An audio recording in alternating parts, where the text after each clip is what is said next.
खुलुमबाय लोगोफोर, नोंथांमोनखौ बयखौबो गिबियावनो आंनि चेनेलाव बरायग्रोनानै लाबाय।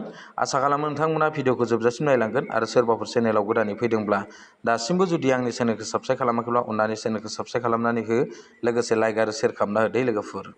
गोबाङानो ओइचएसनि जि एग्जामनि जि रिजाल्ट, बे रिजाल्टखौ गोबाङानो नेनानै दंमोन। गोबां स्टुडेन्टफ्रानो आसा खालामनानै दंमोन माब्ला होमारगोन, आरो गोबां ससियेल मिडियायाव बे ओइचएसनि जि रिजाल्ट, बे रिजाल्टनि सायाव गोबां डेट डिक्लेयार होदोंमोन आरोना।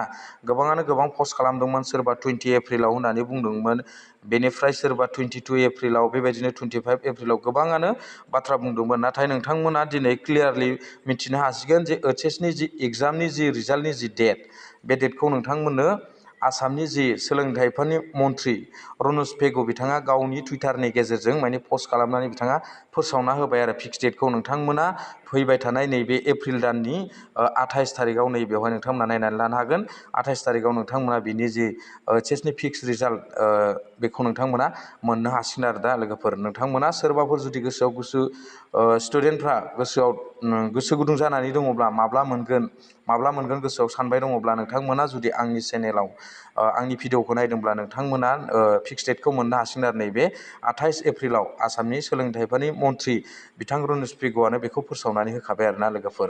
दा बेनि गेजेरावनो नोंथांमोना जेब्ला 28 एप्रिल फैयो, 28 एप्रिल फैयो, अब्लानिया गोबाङानो रिजाल्टखौ नायनो वेबसाइटखौ लिंकखौ मोना। दा नोंथांमोना बबेयाव थांनानै वेबसाइटखौ 10:30 बाजिनाय लोगो लोगोनो 10:30 जानाय लोगो लोगोनो नोंथांमोना बोरैहाय रिजाल्टखौ चेक खालामो, बबे अफिसियेल वेबसाइटआव, बेखौ आं नोंथांमोननो सिगाङावनो फोरमायखानोसै लोगोफोर।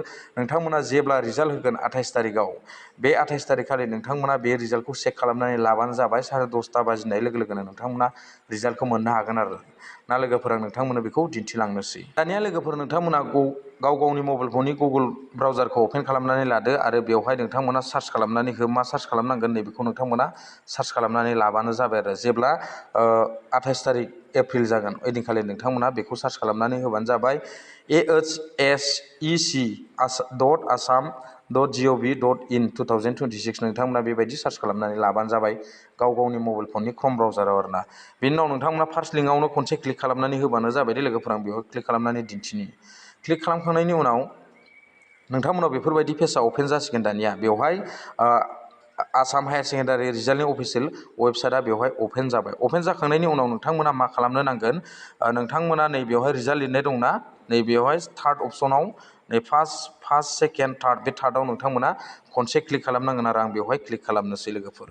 बेवहाय क्लिक खालामनाय लोगो लोगोनो दानिया आसाम हायार सेकेन्डारिनि जि रिजाल्ट होनायनि अफिसियेल वेबसाइट, बियो अपेन जाबाय आरो। अपेन जाखांनायनि उनाव नोंथांमोना नैबेवहाय लिरनाय नुदोंना लोगोफोर, नोंथांमोना नायनानै लाबानो जाबाय।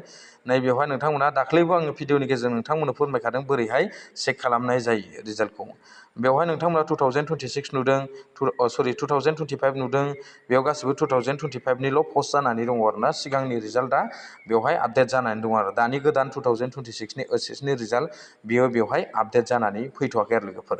जेब्ला 28 थारिख एप्रिला मोनफैनाय लोगो लोगोनो नोंथांमोननिया बियो मा जागोन, चेन्ज जानानै, बियो गासिबो चेन्ज जानानै नोंथांमोननिया मा जागोन, 2026 निउ बेवहाय ओंखारगोन आरो। अब्लानिया नोंथांमोना बेवहाय गावनि रल नाम्बार आरो रल नंखौ होनानै नोंथांमोना बेयाव चेक खालामनाय अपसन ओंखारगोन। बेवहाय नोंथांमोना चेक खालामनानै लानो हागोन आरो लोगोफोर। सिगाङाव जेरै नोंथांमोना थांनाय बोसोराव चेक खालामदोंमोन दै, बेफोरबायदिनो नोंथांमोना बे अफिसियेल वेबसाइटआव फैनानै नोंथांमोना बेबायदि चेक खालामनानै लानो हागोन।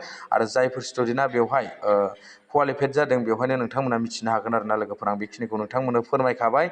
जुदि सोरबाफोर 28 थारिखआव वेबसाइट नागिरनानै मोनाखै आरो रिजाल्टखौ चेक खालामनो रोङाखै, नोंथांमोना आंनि भिडिअखौ नायदोंब्ला आं बेवहाय नोंथांमोननो भिडिअनि डिसक्रिपसन बक्सआव लिंकखौ होनानै दोनगोन। नोंथांमोना बे लिंकआव थांनानै डाइरेक्ट 28 थारिख एप्रिल जानाय लोगो लोगो नोंथांमोना गावनि रिजाल्टखौ चेक खालामनानै लानो हागोन आरो लोगोफोर।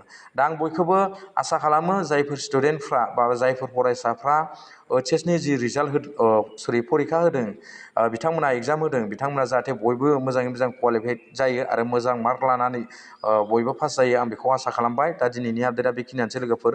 गोजोन्थों, नेक्स्ट आपडेटआव लोगो मोनगोन। Thank you, bye bye.